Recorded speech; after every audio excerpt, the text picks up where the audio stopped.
Okay, let's unpack this. If you've spent any time at all listening to English speakers talk at a normal, fast pace, on a movie, a TV show, or just talking to someone, you have almost certainly hit a wall of sound.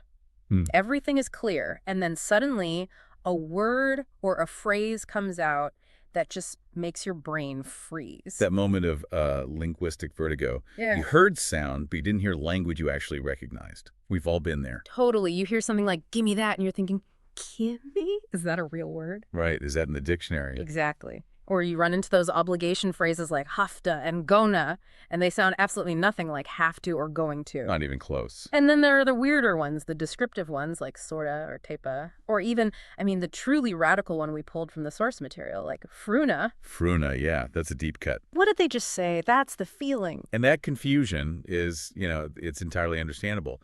That is the sound of native speakers engaging in maximum phonetic efficiency. Phonetic efficiency. Exactly.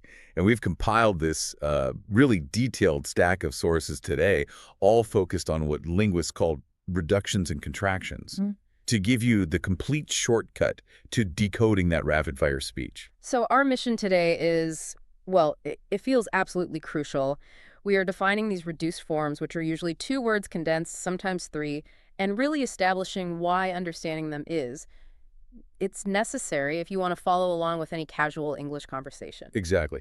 While you, the learner, are never required to use these forms to speak correctly, you are absolutely required to understand them if you want to listen effectively. That's the key distinction. It is, and here's the bonus. If you do adopt them, judiciously, your speech instantly sounds more authentic, more natural, and just more efficient. But before we even get into the first example, we have to establish the ironclad rule, the one that makes sure this knowledge doesn't get you into trouble. Ah, the golden rule.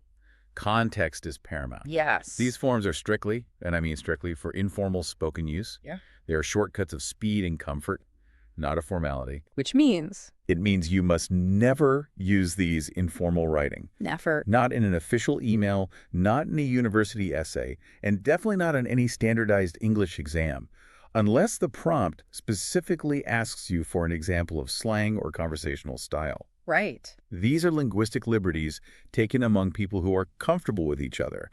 They are not tools for professional or academic assessment. So think of this deep dive as us giving you the internal mechanics of the fast lane of spoken English.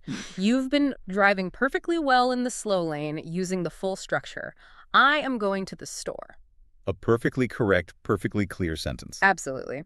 But we're about to hand you the keys to understanding and maybe even using I'm going to go to the store. And we're going to explain the physical, the muscle memory reasons why that sound change happens and why it's so incredibly common. It's a complete system, and we're going to unpack it by the numbers. So let's start with the easiest entry point, what the sources call the core reductions, specifically those revolving around the word me. This group is a fantastic introduction because the reduction is so straightforward. It's predictable. The word me is a high-frequency monosyllabic object pronoun. Meaning we say it a lot? All the time. Yeah. And because we use it so often, our mouths look for the quickest possible way to say it. It's all about linguistic economy, right?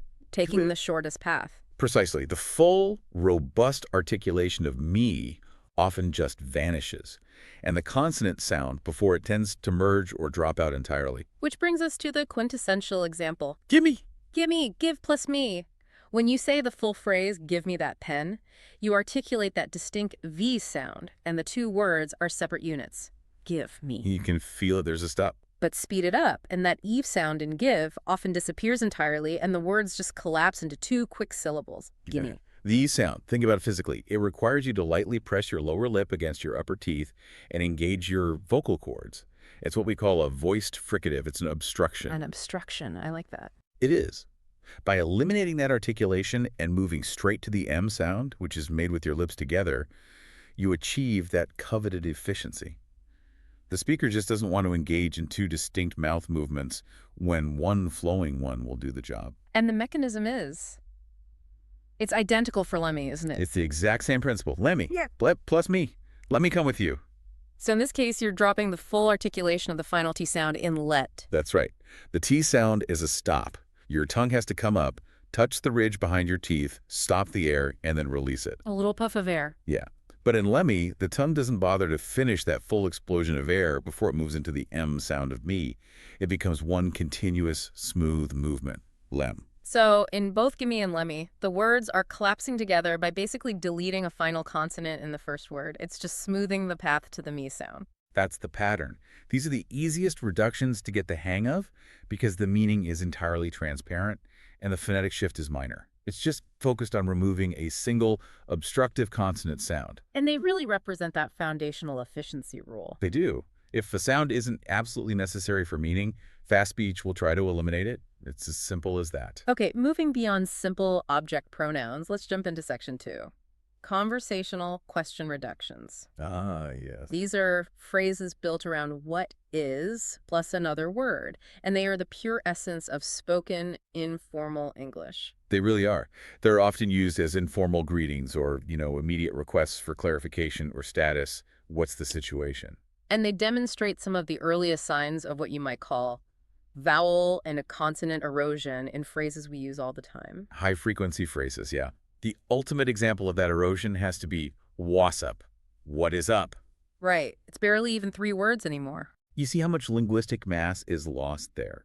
The T in was is gone, the I in S is completely dropped, and you're left with the is sound merging with the vowel in up. Wassup with that. It functions as a single, quick interrogative marker. It's like a verbal eyebrow raise. That's a great way to put it. And it's interesting that the sources point out how casual these are. Yeah. So casual, they almost never make it into any kind of formal written form. Oh, never. Not even texting, really, unless you are actively mimicking a very specific dialect. Right, because their entire purpose is sonic speed. If you have time to text it out, you probably have time to write, what's up? But spoken, wassup saves half a second, and that half second matters in the flow of conversation. This brings us to a fantastic pair of examples that show just how much is lost in speed. What's sir and what's this? Right, so what's her is the reduction of what is her. Again, just like wassup, the T and what in the I and is are completely annihilated. They're gone. Just erased. Erased.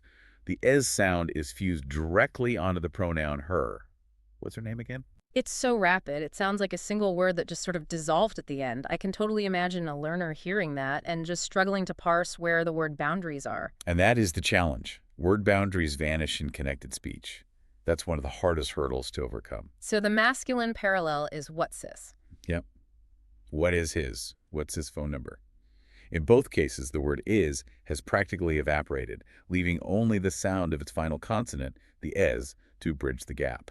I have to ask, if we eliminate the T in what's and the I in is, why don't we just hear something like whizzer or whizzes? Why does that ease sound stick around? That's a great question, and it gets into grammar and context. The E sound is doing double duty. It acts as the final consonant of what's, the standard contraction for what is. Okay, right. But it also eases the transition into the following pronoun.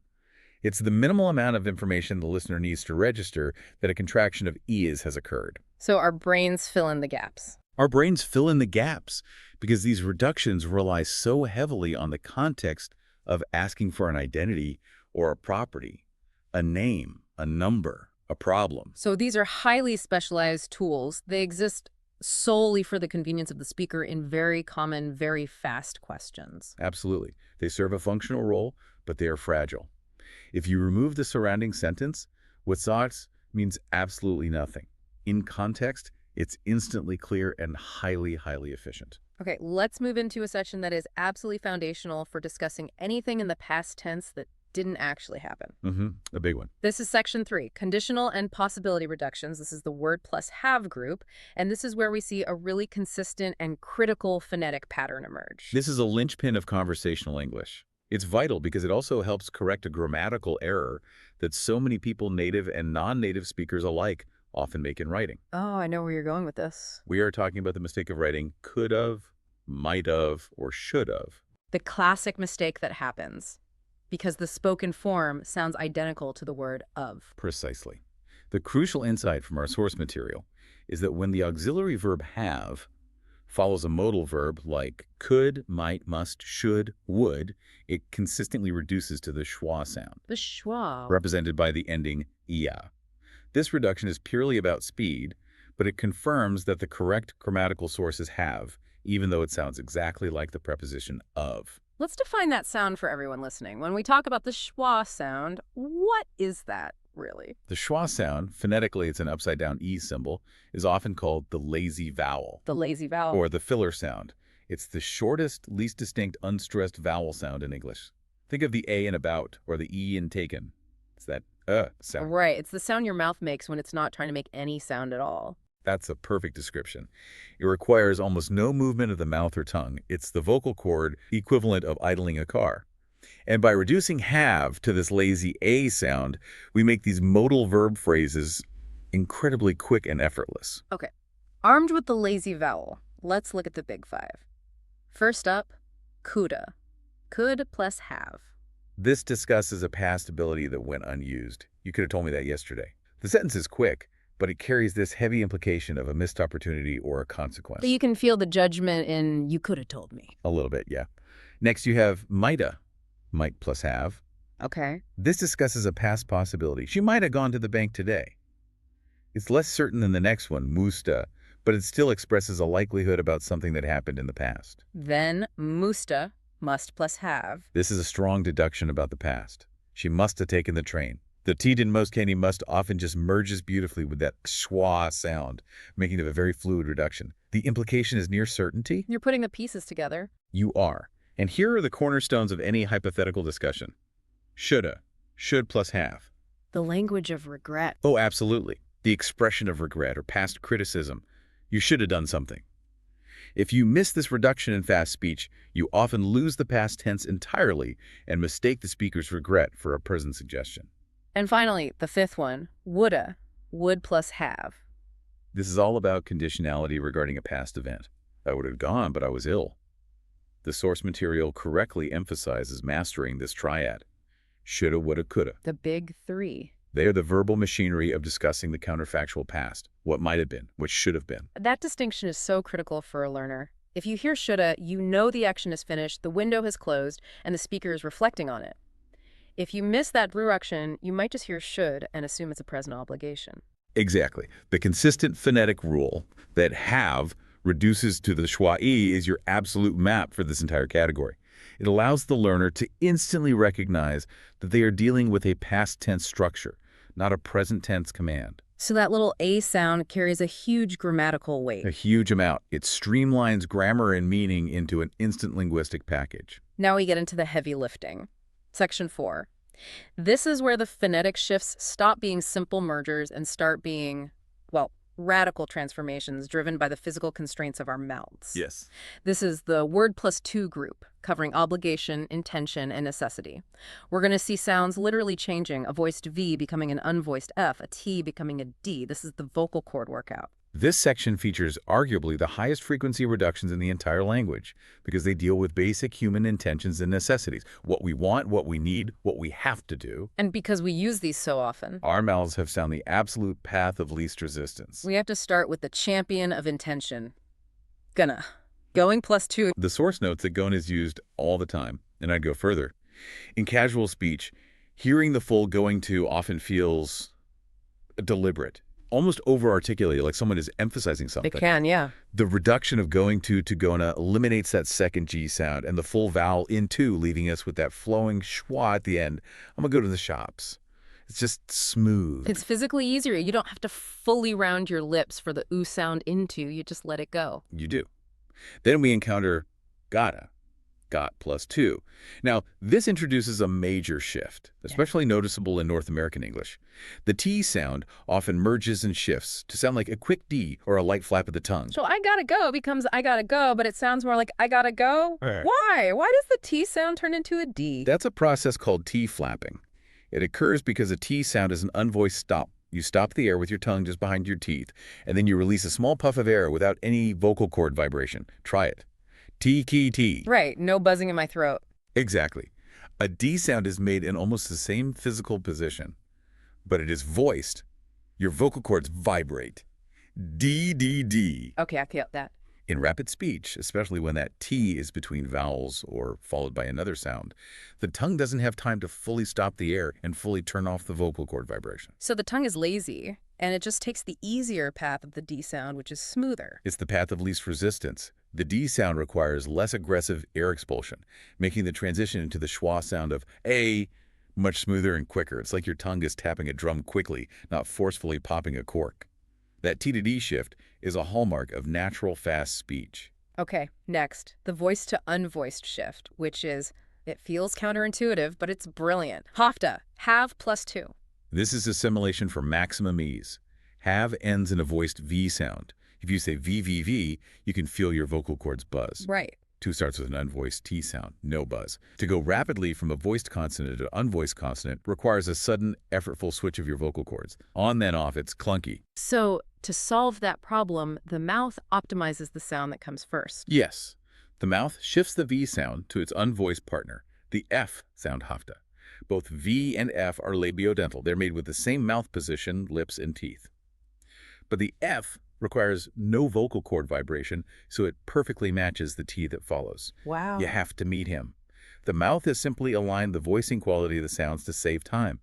It's a spectacular example of muscle memory optimization overriding the proper dictionary pronunciation. And we see the same vocal cord simplification with the third person necessity, hasta, has plus 2. This one's even more challenging because has ends in a voiced Z sound. Sis. Going from a voiced Z directly into the unvoiced T of 2 is incredibly awkward for the mouth, as the source points out. So even native speakers simplify it. They do. They simplify it by shifting that voiced Z to its unvoiced partner, the S sound. Giving us hasta. Hasta. She has to believe him. The speaker sacrifices that voiced Z for conversational comfort. Again, the system prioritizes efficiency over maintaining the exact sound of the root word, as long as the meaning is retained. Moving on, we have oughta, ought plus 2. This expresses a softer obligation or a recommendation. You ought to call in sick. And the transatlantic note in the source is crucial here. That it's more American. Far more common in American English. The source suggests that in some British dialects, the full form ought to is already quite formal, maybe a bit posh, so reducing it risks sounding, well, a bit affected or oddly informal. It's not as universal there. Finally, we get to wanna, want plus 2, used everywhere. I want to go to the cinema. But this is where we have to drill down on the biggest grammatical trip-up in all of reductions. Indeed, the third-person singular, which is wansta. Wansta. This form is so important because it accounts for the "es" ending required by the subject. She at wants to. This is a high-level fluency check. Many teachers and many learners stop at wanna and just assume it applies to all subjects. So you hear she wanna go. All the time. And while many people do say that, it is technically ungrammatical slang. The source material insists that wansta is considered proper slang English. Proper slang, I love that. Because it preserved that mandatory grammatical marker, the third person's sound. So mastering wansta is the difference between speaking efficient English and speaking, well, linguistically sloppy English. I think so. She wants to come with me. It shows the language system is internally consistent even when it's taking shortcuts. If you can use wansta correctly in fast speech, you've shown that you understand both the grammar and the mechanism of reduction at the same time. It's integrated efficiency.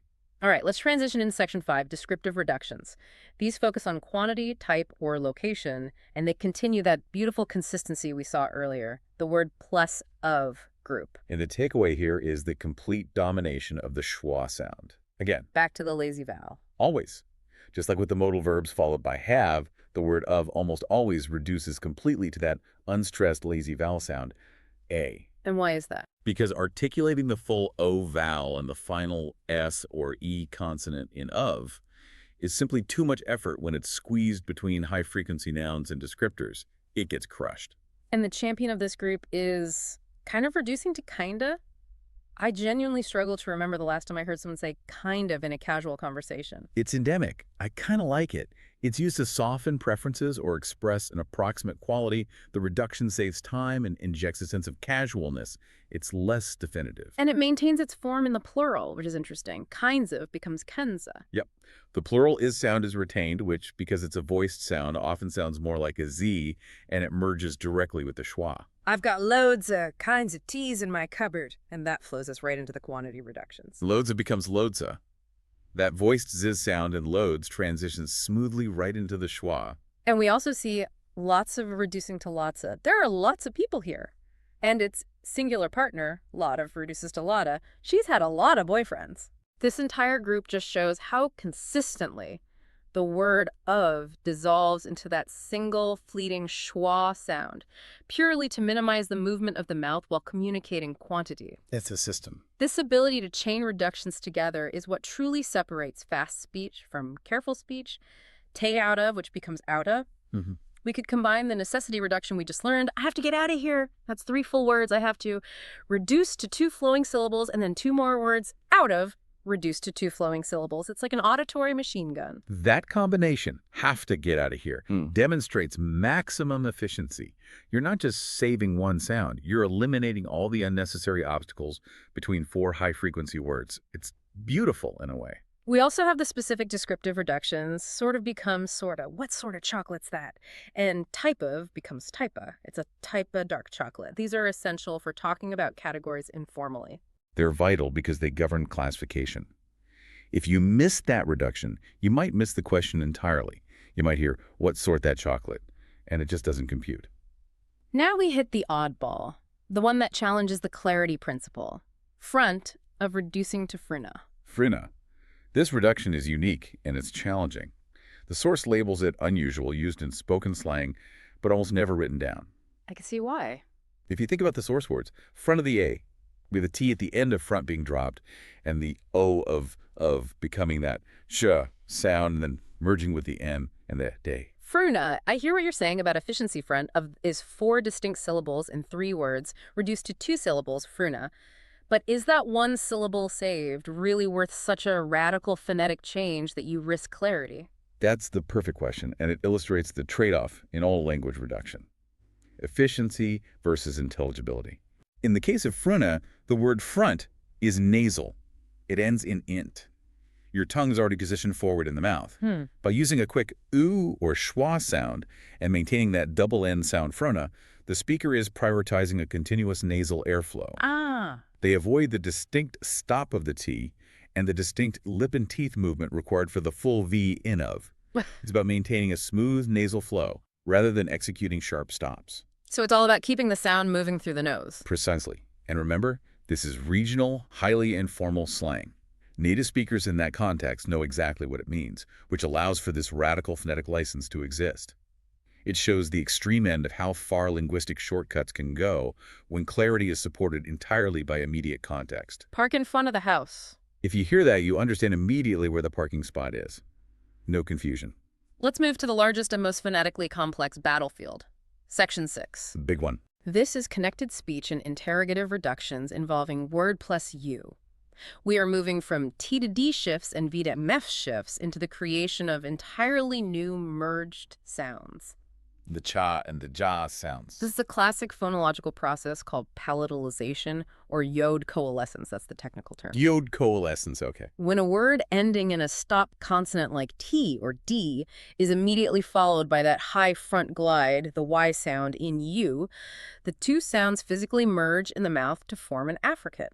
And an affricate is a sound that starts as a stop and ends as a friction sound, like she or J. Exactly. Your mouth recognizes the proximity of the T or D sound to the Y sound, and instead of articulating them separately, which is slow, it just creates the nearest, smoothest merged sound. Okay, so let's look at the cha sound. T plus U. We have betcha, bet plus U. I bet you can't guess how much that cost. The T and the Y are gone. They've been replaced by T.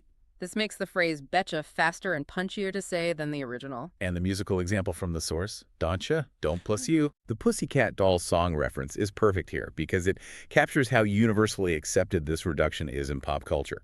It's used often in soft questions or rhetorical statements. Don'tcha wish? We must also talk about getcha.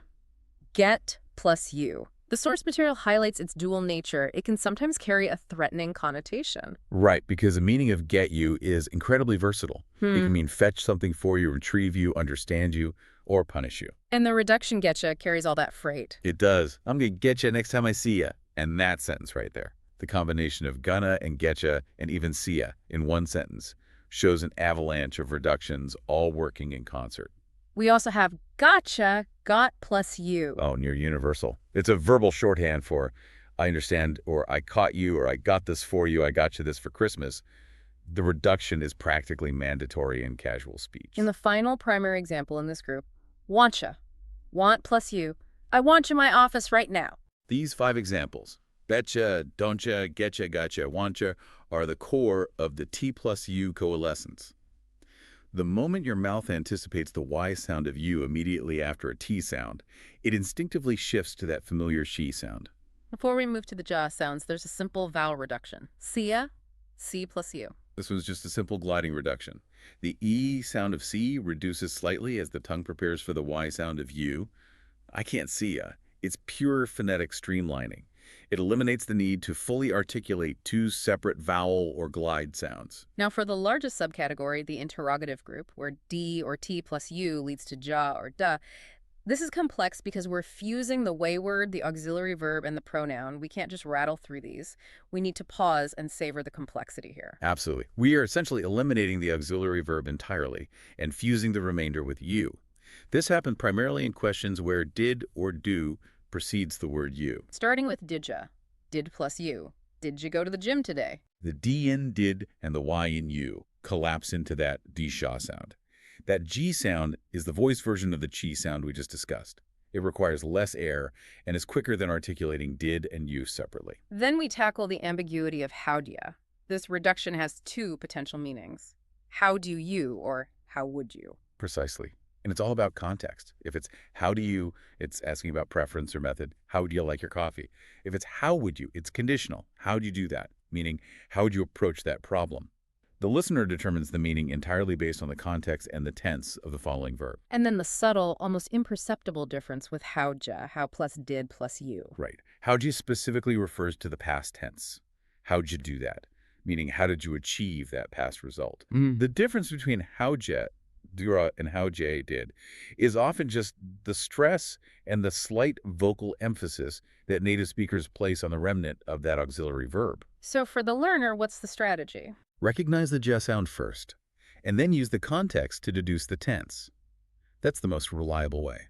Let's run through the remainder of the major question words, recognizing that they all follow this fusion pattern, turning separate words into the ja or dja sound. This is the evidence that the system is incredibly systematic. It's not random. The rules of phonetic efficiency apply consistently across the entire spectrum of why questions.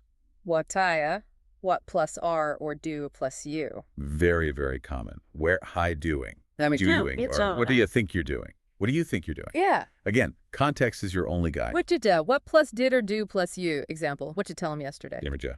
When plus did or do plus you. Example. Where did you park the car? Who plus did or do plus you? Example. Who did you call when the lights went out? Why plus did or do plus you? Example. Why'd you think that was a good idea? And finally, would you? Would plus you. Would you do me a favor?